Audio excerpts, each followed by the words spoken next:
नमस्कार शेतकरी मित्रांनो, मी बोलत आहे आपला शेतकरी मित्र महेश मारोटकर पाटील. आज मी माझ्या कपाशीच्या शेतामध्ये एक शेंडे खुडणी करणार आहोत. तर माझं अंतर आहे हे 4 फुटाचं आणि त्यामध्ये कपाशीचे 1, 2, 3, 4 तास कपाशीचे आहे आणि कपाशीचे वाण आहे कबड्डी आणि त्यामध्ये मध्ये 4 फुटावर हे तूर लावलेली आहे. तुरीची व्हेरायटी आहे चारू अंकुर कंपनीचे. माझ्या कपाशीच्या आणि तुरीच्या प्लॉटला जवळपास 45 दिवस झालेले आहे आणि ते तसे तर 40 दिवसानंतरच छाटणी करत असते. पण माझ्या तुरीची काही वाढ व्हायची होती, त्याच्यामुळे मी छाटणी केली नव्हती.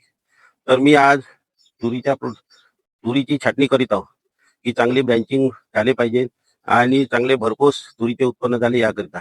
आता 45 दिवस झाले आहे, आता छाटणी करत आहोत. त्यानंतर 65 ते 70 दिवसांनी एक छाटणी करणार आहोत आणि त्याला ह्युमिक आणि मायकोडर्मा हे याचं ड्रिंचिंग सुद्धा करणार आहोत पाऊस आल्यानंतर. कारण कोणत्याही प्रकारची त्यावर आणि मररोग येऊ नये किंवा कोणत्याही प्रकारचा रोग येऊ नये त्याकरता मी ड्रिंचिंग सुद्धा करणार आहोत पाऊस आल्यानंतर. आणि याला वर्म सुद्धा लावण्यात आलेले आहे, भर सुद्धा देण्यात आलेला आहे आणि पुन्हा मी आता डवरण सुद्धा केलेलं आहे आणि पाणी देणे पण चालू आहे स्प्रिंकलरनी. कारण 3 तारखेपासून जो पाऊस गेला तर पाऊस आलेला नाही आहे. आजची तारीख आहे 17 आणि पुष्कळ तज्ज्ञ लोकांनी सांगितलं होतं तर पाऊस येणार आहे. तोडकर, डब साहेब आणि IMD ने सुद्धा सांगितलं. पण आमच्या वर्धे जिल्ह्यात अजिबात पाऊस नाही आहे आणि तो पाऊसही पडला तर वर्धेत एखादी सरी 10 मिनिटाची पडते. पण आमच्या शेलू विभागात पाणी नाही मित्रांनो. आणि मी आता या तुरीची कशा प्रकारे छाटणी करतोय बघा.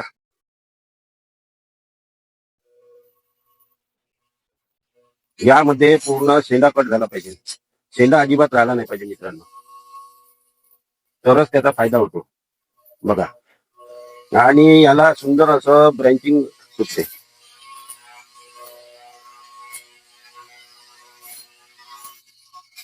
अशा प्रकारे या तुरीची छाटणी अशी आरामशीर केल्या जाते मित्रांनो बघा. शेंडा अजिबात राहिला नाही पाहिजे. याला चांगल्या प्रकारचे ब्रँचिंग होते आणि त्यानंतर ब्रँचिंग केल्यानंतर एक आपल्याला आताच दुसऱ्या दिवशी याच्यावर आपल्याला चांगल्या प्रकारच्या बुरशीनाशकाची फवारणी करावी लागते मित्रांनो. नाही तर बुरशीचा रोग आल्याशिवाय राहत नाही बघा.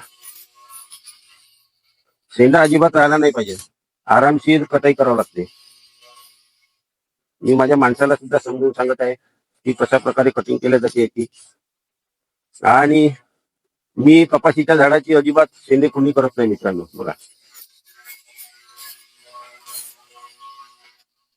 कपाशीची शेंडा खुडणी कधी करू नये.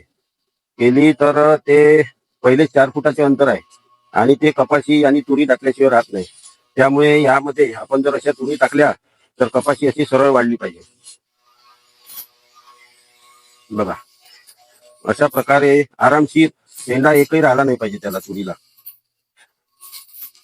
यावर आता दुसऱ्या दिवशी मी शेंडा कटाई झाल्यानंतर लगेच बुरशीनाशक चांगलं टिल्ट वगैरे नाही तर प्रोपिकोनाझोल अशा चांगल्या बुरशीनाशकाची फवारणी घेणार आहोत मित्रांनो. आणि त्यासोबत इमॅमॅक्टिन सुद्धा घेणार आहोत बघा मित्रांनो. माझा व्हिडिओ जर आपल्याला आवडला असल्यास माझ्या व्हिडिओला शेअर, सबस्क्राईब आणि लाईक जरूर करावे मित्रांनो बघा. अशी पद्धत आहे मित्रांनो. जय रामकृष्ण हरी, जय पांडुरंगा, जय गजानना. माझा व्हिडिओ खरंच आपल्याला आवडल्यास बघावे जरूर. आणि आपल्या प्रत्येकाच्या शेतामध्ये अशी मशीन आणून आपल्या पंपावर लागते ही मशीन. 800 ते 900 रुपयाची येते. चांगल्या क्वालिटीची आणावी मित्रांनो, नाही तर नुकसान होऊ शकते आपलं. हे 900 रुपयाची 2 वर्ष अगोदर घेतली होती.